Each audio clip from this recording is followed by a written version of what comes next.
اللہ اللہ اللہ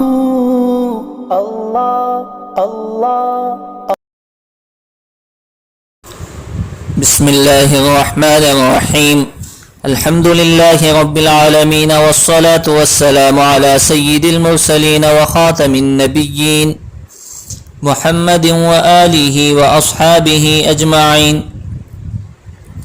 اما بعد فاعوذ باللہ من الشیطان الرجیم واقیموا الصلاة وآتوا الزکاة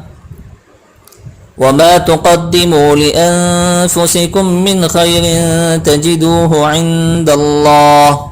إن الله بما تعملون بصير صدق الله العظيم. معزز سامعین،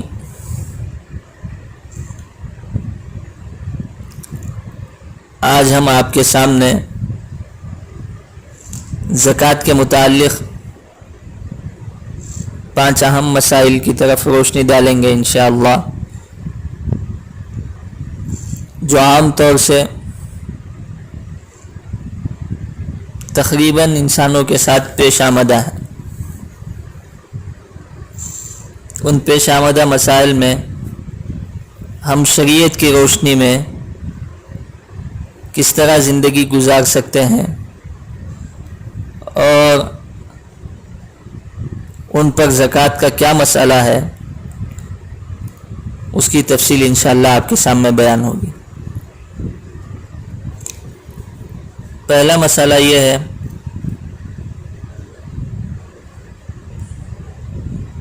جو پلاٹ یا زمین فروخت کی نیت سے یعنی بیچنے کی نیت سے خریدی جاتی ہے کہ اس میں اگر مناسب نفع مل کر آ جائے تو میں اس کو بیچ دوں گا، اس نیت سے اگر کسی نے خریدی ہے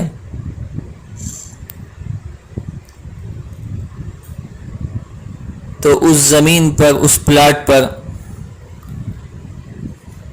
سال گزرنے کے بعد موجودہ کس قیمت سے وہ زمین فروخت ہو سکتی ہے، فروختگی کی قیمت کا اعتبار کر کے اس پہ زکوٰۃ ادا کیا جائے گا. مثلا ایک زمین ہم نے 100 روپے اسکوائر فٹ سے خریدی تھی، اب جب اس پر زکوٰۃ کا مسئلہ آیا تو وہ فی اسکوائر فٹ 200 روپے ہو گئی،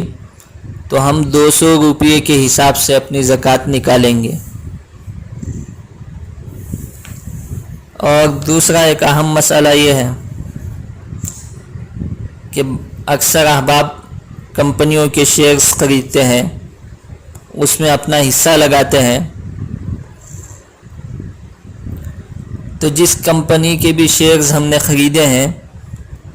تو ان کی موجودہ قیمت پر زکوٰۃ فرض ہوگی. یہ نہیں دیکھا جائے گا کہ ہم نے پچھلے کیا قیمت سے خریدا تھا، اس پر زکوٰۃ کا مدار نہیں ہے، بلکہ موجودہ قیمت، جس قیمت پر وہ شیئرز فروخت ہونے والا ہے، اس قیمت کے حساب سے ہم اپنی زکوٰۃ نکالیں گے.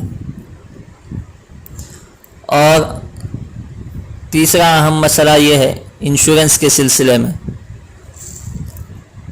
املاک کا جیسے انشورنس ہے، کار ہے، دکان ہے، کاروبار وغیرہ کے سلسلے میں جو رقم انشورنس کمپنیوں کو رقم جمع کی جاتی ہے، پیسے جمع کیے جاتے ہیں، اس کا ملنا یقینی نہیں ہے. تو لہٰذا کار، دکان اور اسی طرح بزنس، تجارت کے انشورنس پر زکوٰۃ واجب نہیں ہے. لیکن لائف انشورنس، زندگی کا بیمہ جس کو کہتے ہیں، اگر کسی نے کرا رکھا ہے تو اس کے پیسے یقیناً لازمی ملنے والے ہیں، تو اصل ملنے والی رقم پر زکوٰۃ ادا ہوگی، سودی رقم پر زکوٰۃ واجب نہیں ہوگی. اسی طرح چوتھا اہم مسئلہ یہ ہے، بعض لوگ بینکوں میں فکسڈ ڈپازٹ کر دیتے ہیں، اپنی رقم فکسڈ ڈپازٹ میں جمع کر دیتے ہیں، اور یہ رقم ان کو ملنی لازمی ہے، لیکن ایک وقت اور ایک میعاد ہوتی ہے، ایک ٹائم ہوتا ہے، اس کے بعد ان کے حوالے کی جاتی ہے، اس کا اگریمنٹ شروع میں ہوتا ہے. تو اب تو